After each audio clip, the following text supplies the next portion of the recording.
Hey, so I just finished watching Judas and the Black Messiah, and it was really good. That being said, it's got a lot of issues. So let's just dive into them while I try to be quiet since I finished it late at night and I don't want to wake anyone up. So, first, let's start with the good. There's two lead performances that were both nominated for Oscars. And yes, they're both wonderful.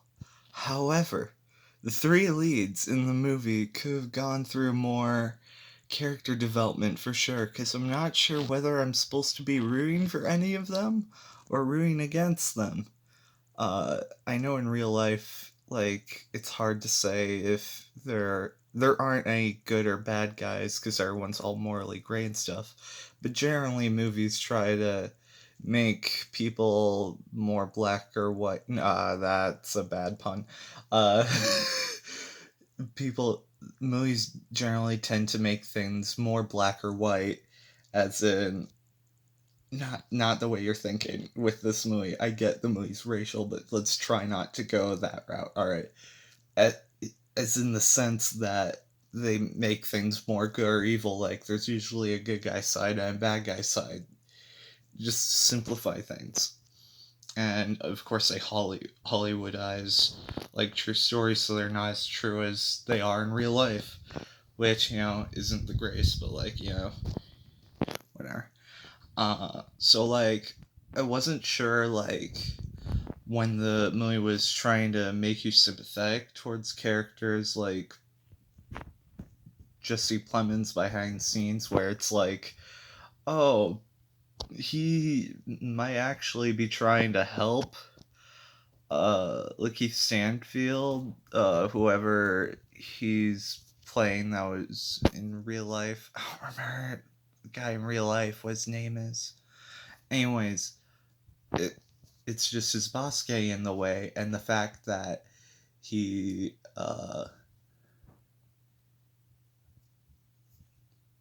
he's scared by equality.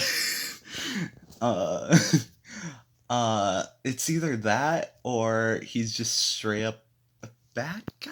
I don't know. I'm not sure exactly because they didn't go in depth with his character.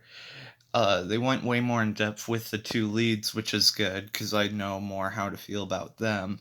But it's kind of like what they said at the end of the movie, where it's kind of like just let history decide how you feel about them. It definitely feels more gray, where I'm not sure how I'm supposed to feel about these people. It definitely just leaves you to make up your own mind, but I can't figure out how to make up my own mind. It doesn't give me enough pieces of information to make up my own mind. There's about equal amounts of good and bad in all these people that I've found, but there isn't enough of either to distinguish how to feel because they haven't given you enough information again. Which is weird because it spends a lot of the time in the movie doing that, so you would think, and I think a problem with the movie is that it needs to be longer, which is weird because it's already over 2 hours. What else can I touch upon?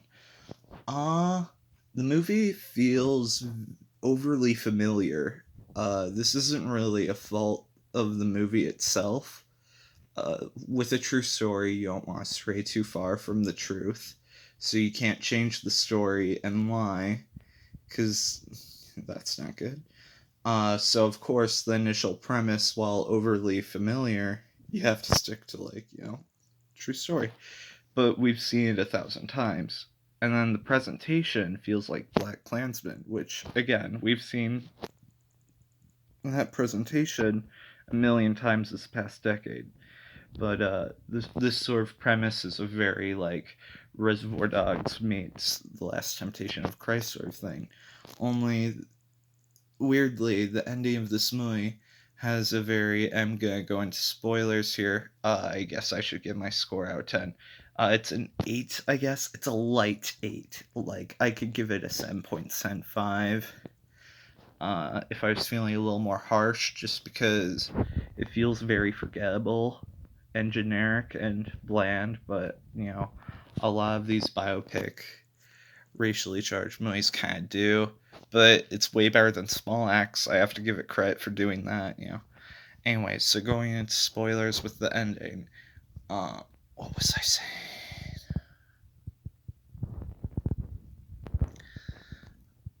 It doesn't. It kind of does the thing with the first Indiana Jones movie, where like the whole Judas aspect is like it didn't really matter what the main character did or if he did anything differently, because things would have turned out the same way in the end. If the Black Panther leader was asleep or awake at the end, it doesn't matter. He still would have died the same as the people that were awake, because the people that were awake all got shot and killed, and he was sleeping and he died the same way, basically. So it didn't really matter that he gave the sleeping pill because everyone else just died the same way. Uh, and there's also that aspect of he didn't want to give the sleeping pill, and he even needed to be convinced to do that.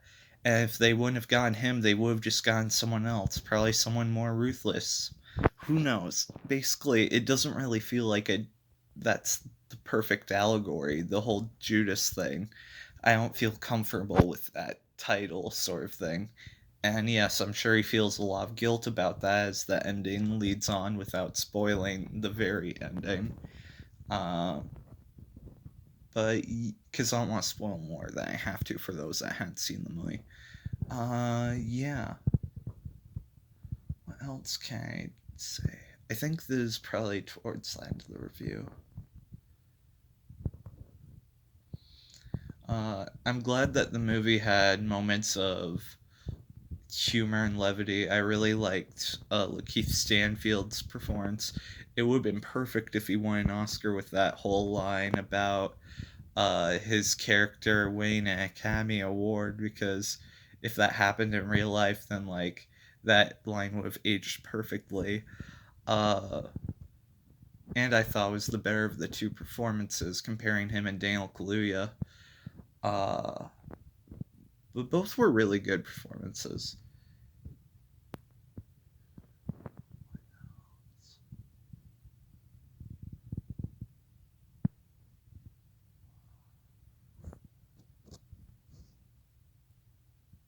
The movie feels like very predictable, which again you can't help. Nothing is surprising, and everything is exactly as you suspect or think it should be or is. Like when you think about the movie in your head, of how you think it will play out from like seeing the trailers or whatever, and like if you don't, even if you don't know the true story, which I didn't, or anything about the source material, nothing, which I didn't know anything, it was still able to say that all this was exactly as I had expected, with no wow, no surprise. So it's a little weird feeling that, because there hasn't been any movie like this where nothing catches me off guard. Like, all of this is so, like, it's like I've seen this before, even though it's my first viewing of it. It's so bizarre. It's like deja vu. It's like I'm watching Black Klansman under another coat of paint. It's bizarre. I can't get over that feeling.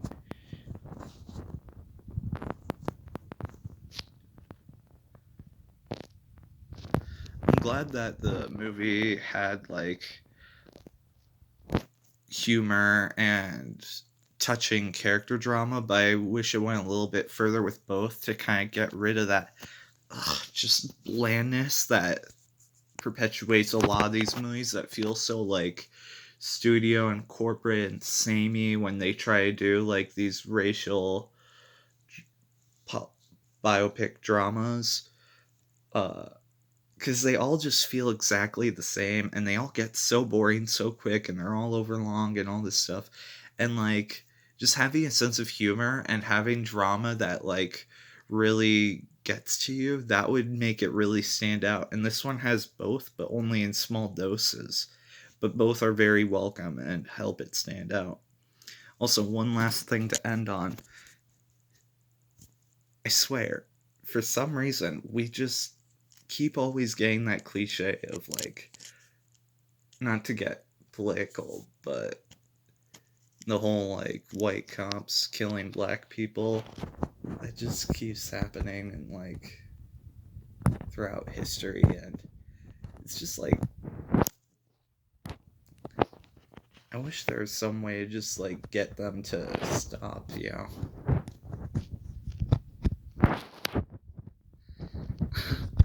Like, just whenever a cop sees someone, it's just like, hey, don't go over there, just go the other way. Sorry, I don't know what I'm trying to say here. I was trying to think of, I swear I had this more formed in my head, but, I don't know what I'm doing, whatever.